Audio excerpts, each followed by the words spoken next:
Hello. Today I'll be showing you an option select with Akuma in Street Fighter 6 Season 2.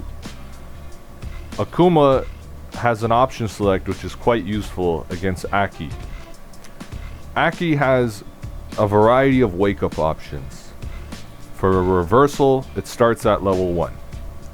If she's not using Super Meter, she has OD Snake Step, and it allows her to bypass a situation that isn't her being thrown. She also has a 4-frame jab, and as everyone else, she has backdash if she hard reads a throw is coming.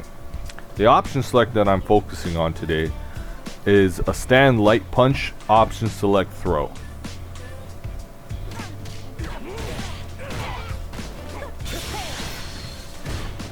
As you can see, after the sweep, I did a forward dash, a stand light kick, and then a stand light punch. She woke up with her super, and I was still able to block it.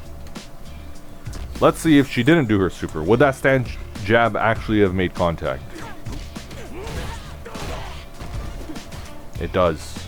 And if you look at the frame advantage, it's actually +1. It's normally -1, but it has 3 total active frames. With the +5 situation, which is what we have after Tatsu, sweep, forward dash, stand light kick, whiff. This sets us up to have +5 frame advantage. That is the key number if you want to meaty with the jab for Akuma, specifically stand light punch, and still be able to recover in time to block level 1 reversals, like Aki's for example. And if they don't, we get frame advantage since we're hitting truly meaty, because meaty has multiple definitions. It means that you're hitting within the first few frames of an opponent's wake up, but it also means if a move is landing on later active frames. Both of these are considered meaty attacks. So now we're getting a double meaty attack. Not only is our jab hitting on its last active frame, but it's hitting on their first wake up frame. If you're following, this is a double meaty. So we can block the wake up level 1. That's very good. We can press while disregarding her fuck you option. Now in this new version of the game, they've introduced a new reversal option for all characters. Aki would benefit from this. It's if you hold your drive impact input on your wake up, you'll get a faster version of like the alpha counter mechanic they have in this game. Looks like that. It's -6, so you have to start with a 6-frame punish, but it's very fast and could potentially get her out of a situation.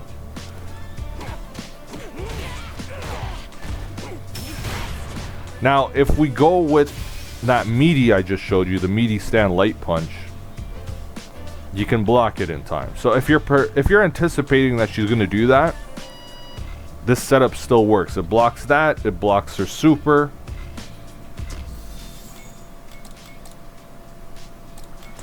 If she wants to mash her jab,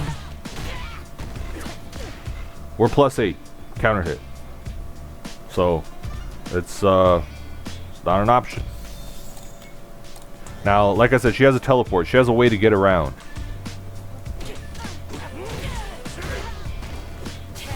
As you can see, it goes right through that meaty jab. But I said we're talking about an option select today. So what that option select is that jab is going to go immediately into a throw input.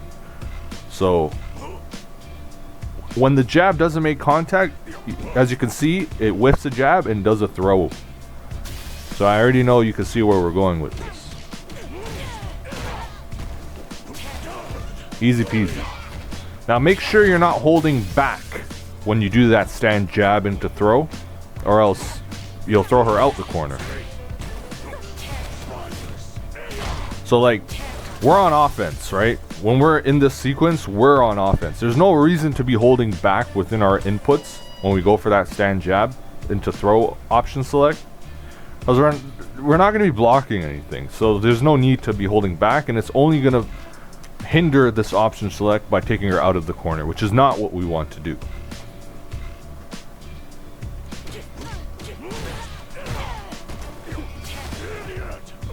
As you see, I left my inputs in neutral, therefore threw her right back into the corner.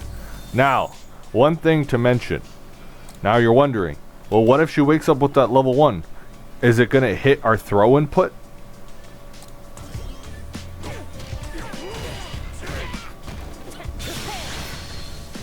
No.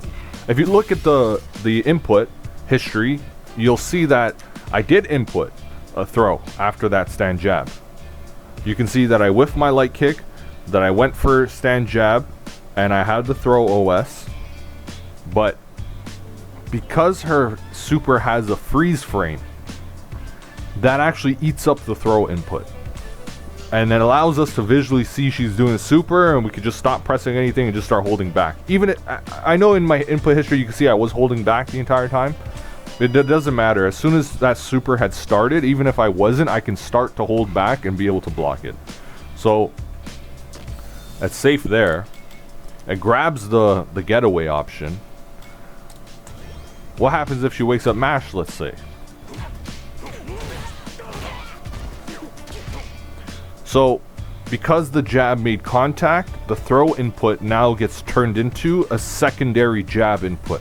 So, if they don't super or they don't try to get away, now adding the OS throw input is going to give us a double jab sequence afterwards.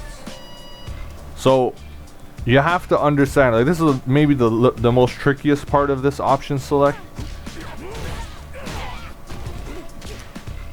See, if you mess it up, you get one jab. But if you do it right, you get the double jab. It should always come out if that first jab makes contact. So, anticipate the 2 jabs, essentially. If it supers, no worries. The screen will freeze and you can change your plan accordingly, right? So don't anticipate super. That's something, if it happens, great. That's not an issue. Don't anticipate the teleport, because the option select's going to just take care of that for you, and you're just going to throw her if that happens.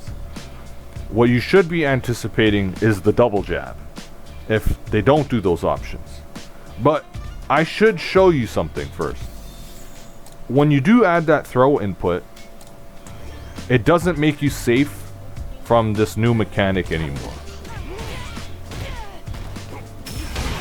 As you can see, it punish counter us. The reason is, this is not like the super, which has a screen freeze, which will eat up our throw input. Our throw input is actually just starting when she does that, so it's able to still hit us. Now, in my opinion, this is the worst case scenario. She spends 2 bars to smack us a little bit out the corner, but she's still in the corner. You know, it's not that terrible, and that doesn't even do real damage. It does gray life. So, and if you truly believe, like, if your opponent is an Aki player that's very obvious that they're only using that particular new mechanic as their reversal, or they're backdashing, or they're jumping, or they're mashing, like, if they're showing you that, like, they're not trying to OD snake step, they're not trying to level 1, they're not trying to do anything as a reversal other than that move, then don't worry about the OS throw. Just go with the jab. And make her understand that she shouldn't be doing that. That we're totally capable of being prepared for it. If I anticipate that the Aki would do that,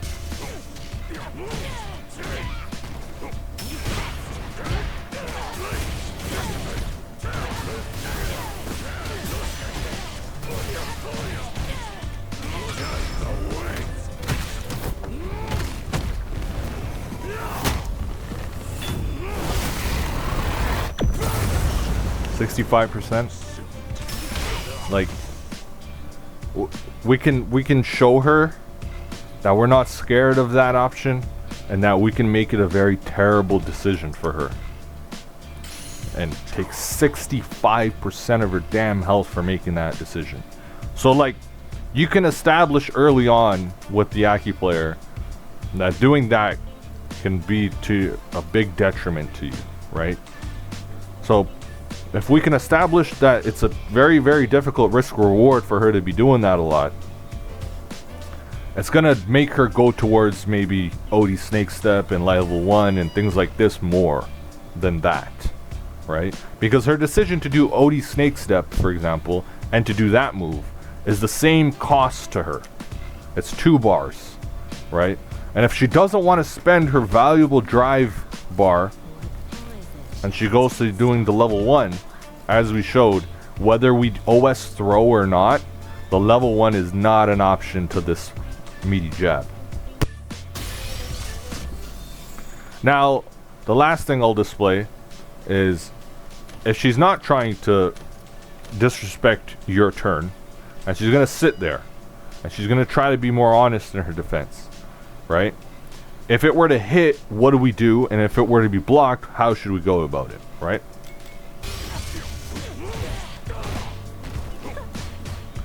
So on block, as you can see, we're -1. We get the double jab sequence, which pushes us out this far. No other lights will reach from this distance. Throw is not an option. We're -1, so this is sort of a negligible, so it's pretty much like 0. It's pretty much like a neutral situation. But it is 1 frame advantage to them. So let's say, I don't know, they are not paying too much attention, they block those 2 lights, and they want to mash their fastest button. Yeah. That jab's not doing nothing. That +1 frame there that she has not going to help her at all.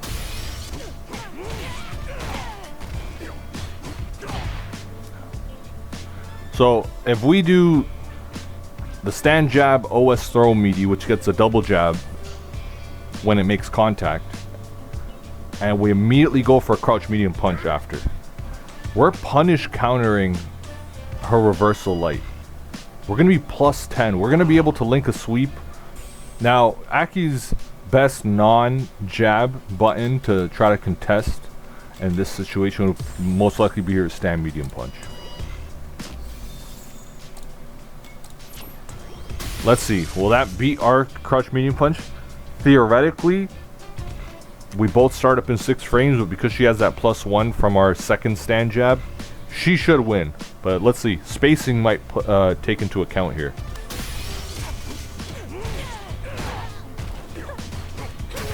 Which it does.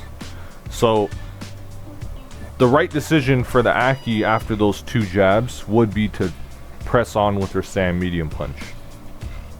Now, there's no say that we must commit to that crouch medium punch as that 3rd hit of the string. Not at all.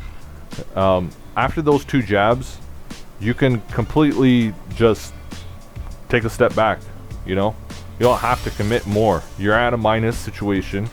If you know your opponent isn't very well versed in spacing and scenarios, then you can press on. But if you know that they're... Because this game is a knowledge check is what this game is. You're just constantly checking each other's knowledge on situations and frame advantage. So if you know that your knowledge is greater than your opponent's and you can take advantage, press on. But if not, if you're playing a formidable opponent, that might be the opportunity at that point to now take a step back. And let's see, if we take a step back, how does her mashed medium punch fare in this situation?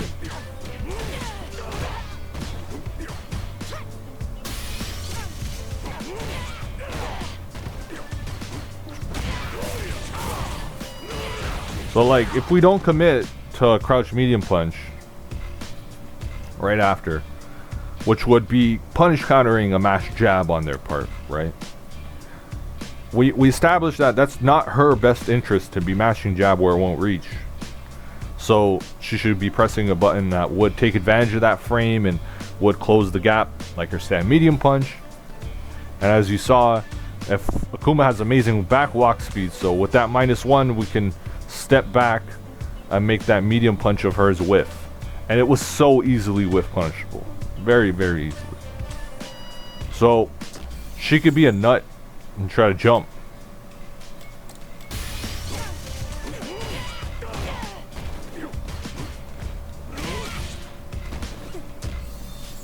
Yeah, you're gonna anti-air free. You can anti-air in so many ways. Back heavy kick, DP, jump strong, whatever. Like, not an option for them to try to jump out after those 2 jabs. Now if those 2 light punches hit, you're gonna have to have very fast reactions to confirm. You should be going straight into a DP, because you're doing 2 stand jabs. You're not gonna be able to link a stand light kick after. The spacing is also quite far, so be prepared to have a very fast DP reaction.